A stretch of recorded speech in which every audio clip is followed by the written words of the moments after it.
Welcome again to Vistap Academy online classes. Today we study about the economics for class 11th, and in this video we study about the second chapter of economics. That name is collection of data, and it is our third part. In this video our today's topic is the method of a collection of the primary data. In that part we understand about the information from the local resources, and then after the telephone interviews, then mail queries, method and the schedule or the questionnaire segment और Saint through the एनुमरेटर. तो ये 3-4 topics हैं जिसके बारे में हम इस video में आज समझेंगे. तो पहले हम देख लेते हैं information from the local sources as correspondent. तो पहली सिचुएशन क्या है, मीनिंग क्या होती है अकॉर्डिंग टू दिस मैथड, यानी कि इस मैथड के according the correspondent are local agencies in different region collect the required information. इस मेथड में क्या होता है, जो कॉरस्पॉन्डेंट होते हैं यानी जिसके थ्रू हम डेटा कलेक्ट करना चाहते हैं, या फिर लोकल एजेंसी जो होती हैं, वो क्या करते हैं डिफरेंट रीजन में, जो अलग अलग रीजन्स में, अलग अलग क्षेत्रों में जो हमारी लोकल एजेंसीज होती हैं, वो क्या करते हैं डेटा कलेक्ट करती हैं रिक्वायर्ड इन्फॉर्मेशन. जिस तरीके की इन्फॉर्मेशन हमको चाहिए उस तरीके के पॉइंट ऑफ व्यू को फोकस करके डेटा को कलेक्ट करने का काम करती हैं इन देयर ओन वे, और वो भी किस तरीके से, अपने तरीके से. And subsequently submit there report और transcript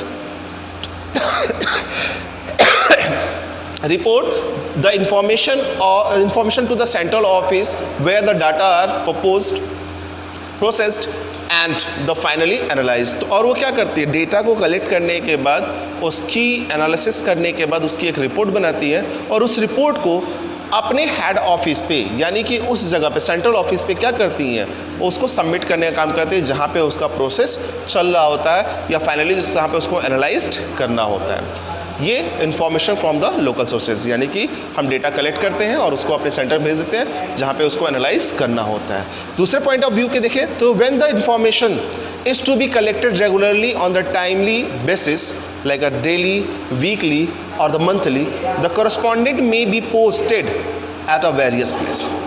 ये क्या करता है, अगर देखें तो डेटा हमारा क्या होता है, डेटा हमको टाइमली अलग अलग टाइम पे हम क्या करते हैं, इसको कलेक्ट करने का काम करते हैं, और उस सिचुएशन में कॉरस्पॉन्डेंट क्या होता है, may be posted at a various places. तो उसको क्या करता है, पॉसिबिलिटीज़ है कि उसको अलग अलग प्लेस पे भी क्या करता है, वो पोस्ट करने का काम करता है. यानी कि अगर आप देखें तो हम कई बार क्या होते हैं, हमारा जो इन्फॉर्मेशन होता है कई स्टेयर्स में मूव करता है, तो हम ही क्या करते हैं उस अलग अलग स्टेयर्स में इंफॉर्मेशन को फॉरवर्ड करने का काम करते हैं. तो ऐसी सिचुएशन भी क्या होती है, लोकल रिसोर्सेज को रिप्रेजेंट करती है. सूटेबिलिटी की अगर बात करें, the area to be covered is very large. इसके थ्रू क्या होता है, जो एरिया हम कवर करते हैं वो बहुत ही बड़ा एरिया कवर कर सकते हैं. The regular and the continuing information is to be required. इसके लिए क्या चाहिए कि रेगुलर इन्फॉर्मेशन की रिक्वायरमेंट होती है, यानी कि जहाँ हमको रेगुलर इन्फॉर्मेशन चाहिए, जहाँ पे हमको लगातार जो डे बाय डे जैसे टाइमली बेसिस जो होती है, डेली या वीकली बेसिस पे जो हमको इन्फॉर्मेशन मिलती है, वो अगर हमको कंटेंट करना है तो हमको इन्फॉर्मेशन फ्रॉम लोकल सोर्सेज जैसे मेथड्स को अप्लाई करना होगा. तो when the high degree of accuracy is not needed, ऐसे सिचुएशन में क्या होता है कि जहां हमको बस इंफॉर्मेशन चाहिए, हाई डिग्री ऑफ एक्यूरेसी की रिक्वायरमेंट है, कुछ भी सही हो लेकिन ये सिचुएशन होती है, तो वहाँ पे हम क्या कर सकते हैं, लोकल रिसोर्सेज को यूज कर सकते हैं एज अ इंफॉर्मेशन. अब हम बात करते हैं इसकी मेरिट्स की. तो इकोनॉमिकली देखें तो ये बहुत ही अच्छा है क्योंकि लेस एक्सपेंसिव है. It's a take a less money, time, effort and the compare to the other method. दूसरे मेथड्स के बेसिस पे देखें तो ये कम टाइम में क्या करता है, सारी चीज़ों को मैनेज करने का काम करता है, इसलिए हमारे लिए क्या इकोनॉमिकल है. फिर वाइड एरिया कवरेज, हम जब फोनिंग के थ्रू या लोकल रिसोर्सेज के थ्रू इन्फॉर्मेशन को कलेक्ट करने का काम कर रहे हैं, तो ये क्या कर सकता है, बहुत बड़े फील्ड में इसको सीधे सीधे अप्लाई किया जा सकता है, इसलिए एरिया इसका क्या होता है, बड़ा हो जाता है. एंड कंटिन्यूटी की अगर बात करें तो ये साफ साफ कहता है, this method is corresponding to keep the supplying almost the regular information.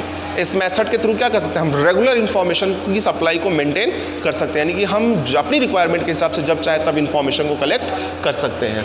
Special purpose, this method is particularly the suitable for some special purpose. Some special purpose क्या मतलब, हम कोई क्वेरीज कर रहे हैं बिजनेस के पॉइंट ऑफ व्यू से, तो उसमें हमारे प्रोडक्ट को लेके हो या हमारे नए प्रोडक्ट के रिक्वायरमेंट को लेके हो, तो उसके बेसिस पे हम क्या कर सकते हैं, लोगों से सीधे सीधे संपर्क में आ सकते हैं, और ये हमारे लिए क्या होता है, इस मेथड को इस्तेमाल करना ज़्यादा बेहतरीन होता है. जैसे एक छोटे से एग्जांपल से समझिए, हम क्या कर रहे हैं, नए प्रोडक्ट को लॉन्च कर रहे हैं, तो हमारा नया प्रोडक्ट लोगों के बीच में क्या वो डिमांड पूरी कर पाएगा जो पुराने प्रोडक्ट जनरेट कर रहे हैं, ठीक है। तो उस सिचुएशन में क्या होगा, हम अपने प्रोडक्ट के बारे में लोकल रिसोर्सेज से ही जान सकते हैं कि हमारा प्रोडक्ट कैसा है, तो वो भी क्या है, एक इन्फॉर्मेशन है। डीमेरिट्स क्या, लैक ऑफ एक्यूरेसी, जो उसकी पहले ही बताया कि इसमें बहुत लैक एक्यूरेसी नहीं मिलती है। दूसरा अनरिलायबिलिटी होती है, इसमें बहुत ज़्यादा विश्वास नहीं किया जाता है। क्यों? क्योंकि when the correspondent are biased, अगर कॉरस्पॉन्डेंस ही बायस करेगा, झूठ बोलेगा, the data do not remain reliable, तो डेटा ही हमारा क्या होगा, रिलायबल नहीं होगा, विश्वास पात्र नहीं होता। लैक ऑफ और ओरिजिनलिटी, इसमें ओरिजिनलिटी नहीं होती। क्यों? क्योंकि कहता है because of the middle man are use the collection of data, middle man क्या करता है, इस डेटा को यूज़ कर लेता है।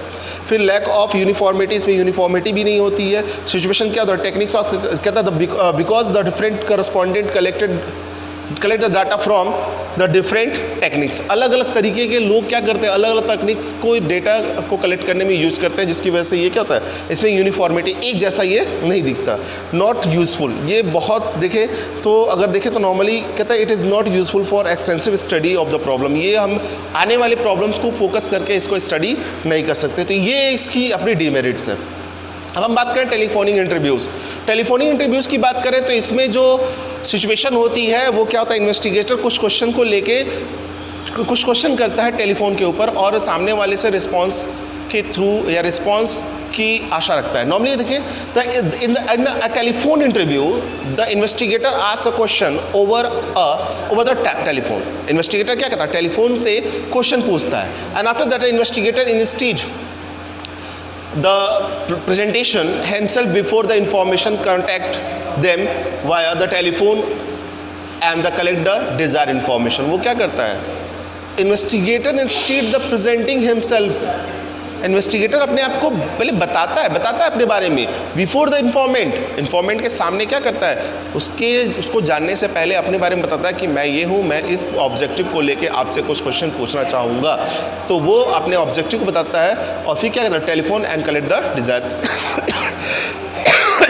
टेलीफोन पे अपने ऑब्जेक्टिव को बताने के बाद इन्फॉर्मेशन को, डिज़ायर इन्फॉर्मेशन कलेक्ट करने का काम करता है। इसकी मेरिट की अगर बात करें तो टेलीफोन इंटरव्यू होने की वजह से ये बहुत ही चीपर होता है और personal interviews can be conduct in the shorter time, और पर्सनल इंटरव्यू को हम क्या करते हैं, बहुत ही कम टाइम में कंडक्ट कर सकते हैं। टीवी पे आने वाले एडवर्टाइजमेंट, टीवी पे आने वाले बहुत सारे लोग क्या होते हैं, इसी के थ्रू क्या करते हैं, कन्वर्सेशन में आते हैं। जैसे आपने एक्सपर्ट्स की बात की हमने, तो हम देखते हैं टीवी बहुत सारे टीवी के चैनल्स पे जो न्यूज़ चैनल्स आते हैं उसमें बहुत सारे लोग बैठे होते हैं और अपनी अपनी ओपिनियन देते हैं, तो कहीं ना कहीं वो इस मेथड के थ्रू क्या होते हैं, जुड़े होते हैं।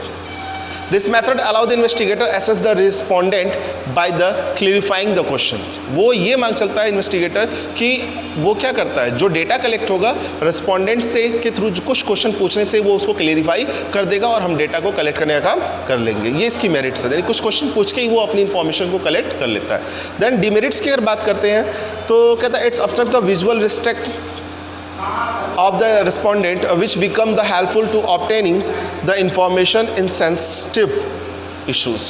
अगर देखें तो इसका डिमेरिट्स भी आता है कि कई बार क्या होता है, जो रिस्पोंडेंट होता है हमें तो पता नहीं होता है कि हम जिससे बात कर रहे हैं वो वही बंदा है जिससे हमें बात करना है, तो कई सेंसिटिव इशू में भी वो थोड़ा सा प्रॉब्लम जनरेट कर देता है। ये एक प्रॉब्लम है हमारी टेलीफोनिक इंटरव्यूज़ का।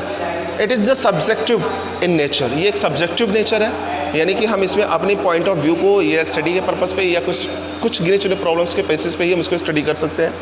ठीक है, अब मेल्ड क्वेश्चनियर मैथड्स की अगर बात करें तो इसमें क्या होता है, हम सामने वाले को कुछ क्वेश्चन फॉरवर्ड करते हैं और क्वेश्चंस के आंसर जानते हैं। Normally under this method the well designed questionnaires is mailed to the informant with the request to fill it up the returns the same within the specific time। तो इसमें normally क्या होता है, जो investigator होता है वो रिस्पोंडेंट को क्या करता है, रिस्पोंडेंट को वेल डिज़ाइन क्वेश्चन का सेट उसको मेल करने का काम करता है और वो ये होप से करता है, इस होप से करता है, रिक्वेस्ट करता है उसको कि वो जो गिवन टाइम है और स्पेसिफिक टाइम ऑफ पीरियड में वो उसको क्या करेगा, फिल करके रिटर्न्स कर देगा। ठीक है, इस तरह के सिचुएशन को हम कहते हैं क्वेश्चन या मेल्ड क्वेश्चनियर मैथड। दूसरी चीज, it is pointed out in the covering the letter to respondent that the information supplied by them in the questionnaire will be kept strictly the confidential। यहाँ normally कहता है it is the pointed out that covering the letters. ये ध्यान देने वाली बात है कि जो कवरिंग ऑफ लेटर है इज रिस्पोंडेंट दैट इन्फॉर्मेशन, यानी कि जो रिस्पोंडेंट है जिस लेटर को कवर करके यानी लेटर को रिसीव करके जो इन्फॉर्मेशन देने वाला है, सप्लाइड बाय देम, जो खुद सप्लाई कर रहा है, in the questionnaire will be kept strictly confidential. वो क्या होता है, जिस क्वेश्चन के आंसर को वो दे रहा है वो उसको स्ट्रिक्टली कॉन्फिडेंशियल रख सकता है, यानी इसको वो हाइड करके रख सकता, दूसरे को वो नहीं बता सकता है। तो ये सिचुएशन ऐसी है इसमें।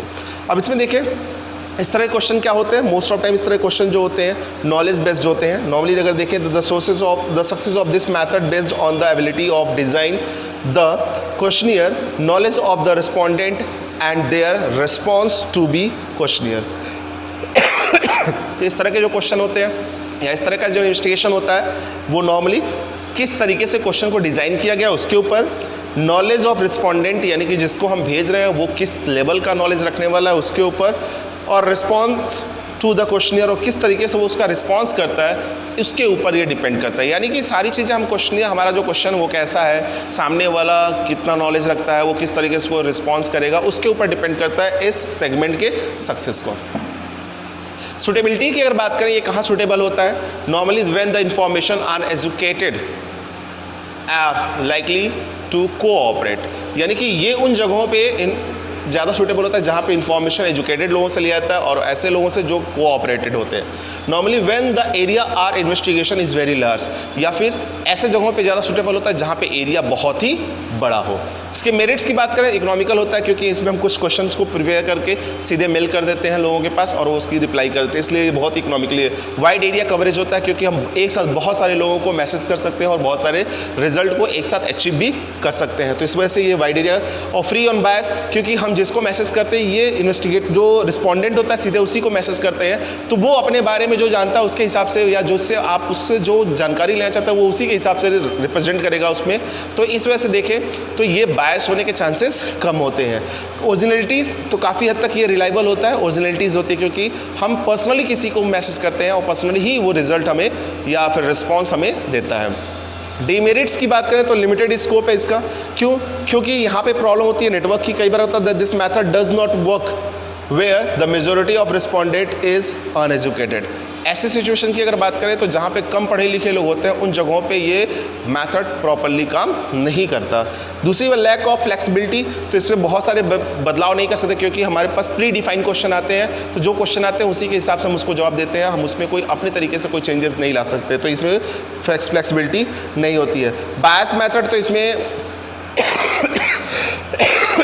कई बार रिस्पॉन्डेंट क्या करता है, रॉन्ग इन्फॉर्मेशन हमें देता है, तो यहाँ पे बायस होने के चांसेस भी बने रहते हैं, तो ये इसकी डेमेरिट्स है। अब हम बात करें schedule of the question Saint through the एनुमरेटर, तो कुछ ऐसे क्वेश्चन होते हैं जैसे आज के टाइम में हम देखें, मैंने आपको अभी एक थोड़े सा पहले एग्जांपल दिया था। एनुमरेटर क्या होता है कि कई बार कुछ क्वेश्चन का सेट लेके आता है जो प्री डिफाइंड क्वेश्चन होता है, तो वो क्वेश्चन किस तरीके के होते हैं, क्या होने चाहिए, वो भी एक सेगमेंट में आता है जिसमें हम पर्सनल इन्वेस्टिगेशन के रूप में देखते हैं या प्राइमरी इन्वेस्टिगेशन में। Under this method the queries questionnaire is the prepared according to the objective of queries, यानी कि इस मेथड के अकॉर्डिंग जो क्वेश्चन को प्रिपेयर किया जाता है वो ऑब्जेक्टिव के बेसिस पे ही किया जाता है। The enumerator himself approached the इंफॉर्मेंट with the questionnaire. इसमें क्या होता है, जो इन्यूमरेटर होता है, जो कैलकुलेशन करने वाला बंदा होता है, वो क्या करता है, खुद ही उन क्वेश्चन के साथ उसको रिप्रेजेंट करने का काम करता है, किससे, रिस्पोंडेंट के सामने। इसमें नॉर्मली क्या होता है, the trend enumerator personally visit to the informant and explain the objective of the queries and ask the question and record their replies। तो नॉर्मली क्या होता है, जो ट्रेंड इन्यूमरेटर होता है, यानी कि जो ये कैलकुलेशन करने वाले लोग होते हैं वो बहुत ही ट्रेंड होते हैं और वो खुद ही इन्फॉर्मेंट के पास पहुँचते हैं, जो इन्फॉर्मेशन देने वाला है, जो रिस्पॉन्डेंट है उसके पास पहुँचते हैं और उसके सामने बताते हैं कि इस इंक्वायरीज का ऑब्जेक्ट क्या है और ये क्यों किया जा रहा है, और क्वेश्चन को पूछते हैं और उसके बाद उससे जो मिलने वाला रिस्पॉन्स होता है उसको नोट करते हैं। The questions filled by the enumerator is known as schedule. तो वो जो क्वेश्चनरियर होता है, जो क्वेश्चन होता है, क्वेश्चन का जो आंसर मिलता है वो इन्यूमरेटर खुद फिल करता है और उसमें जहाँ वो राइट करता है उसको हम शेड्यूल करते हैं, यानी जो डेटा, जो फॉर्मेशन होती है उसको शेड्यूल करते हैं।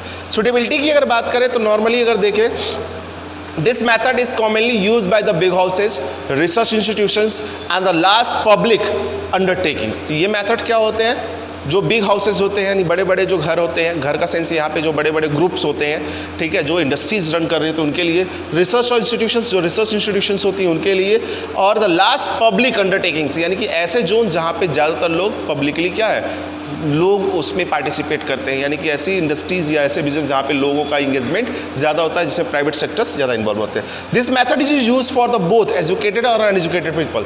ये मेथड क्या होता है, दोनों के लिए यूजफुल होता है। कैसे यूजफुल होता है, जिससे इसमें क्या होता है, पढ़े लिखे लोग भी उस क्वेश्चन का जवाब दे सकते हैं और बिना पढ़े लिखे लोग भी क्वेश्चन का जवाब दे सकते हैं, जिससे हमें डेटा कलेक्ट करना आसान हो जाता है।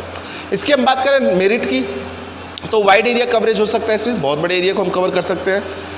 कंपनसेशंस की अगर बात करें, कंप्लीटनेस होती है पूरी तरीके से। इकोनॉमी देखें तो there is no chance of a non response since the enumerator go to the all the information. In case the poor response, the enumerators can the personally pressure the informant to supply the information. तो normally क्या हो सकता है कि यहाँ पे enumerator भी उसको देख के समझ सकता है कि ये चीज़ें क्या हो रही हैं, क्या नहीं हो रही हैं, वो पर्सनली उस पर एक्शंस या पर्सनली उस पर अपनी पॉइंट ऑफ व्यू को राइट ऑफ कर सकता है। तो एक्यूरेट एंड द रिलायबिलिटीज़ की अगर बात करें तो the information collected by this method is more accurate and reliable. तो इस मेथड के थ्रू जो भी हम इंफॉर्मेशन कलेक्ट करते हैं वो ज़्यादातर एक्यूरेट होता है और रिलायबल भी होता है। अब हम बात करते हैं डिमेरिट्स की, तो काफ़ी एक्सपेंसिव होता है, क्योंकि जो ट्रेंड डिमेरिटर होते हैं वो हर जगह नहीं मिलते हैं हमें, बहुत कम लोग होते हैं जो ट्रेंड होते हैं जिनको कैलकुलेशन करने आता है। टाइम कंज्यूमिंग होता है, क्योंकि हम पर्सनली जब किसी से इन्वेस्टिगेट करेंगे, क्वेश्चंस पूछेंगे, वो जवाब देगा तो हम लिखेंगे, उससे बातें होंगी, तो वो टाइम कंज्यूमिंग होता है। प्रॉब्लम ऑफ ट्रेनिंग्स, क्योंकि यहाँ पे क्या है कि in needs of the time and the money to impart the training to the enumerators. तो बहुत सारा टाइम क्या होता है, बहुत सारे पैसे और समय क्या होता है हमारा ट्रेनिंग में भी खर्च होता है, तो जो कि इसकी डिमेरिट्स है। Bias the personal enumerator may be let the false result. कई बार क्या होता है, एनुमरेटर कहता है तो है कि हम गए थे और वो अपनी मर्जी से क्या करता है, चीज़ों को फिलअप करता है, तो वो रिजल्ट गलत हो सकता है। अवेलेबिलिटी ऑफ एनुमरेटर्स बहुत कम है, इसलिए skillful percentage success of this methods depend on the skill of the enumerators. Enumerators की स्किल के ऊपर डिपेंड करती है, जो कि बहुत ही कम है। तो ये इसकी डिमेरिट्स हैं। So dear students, in this video that's all. Thank you. If you have any type of the queries, you should be consult through the Google Classroom.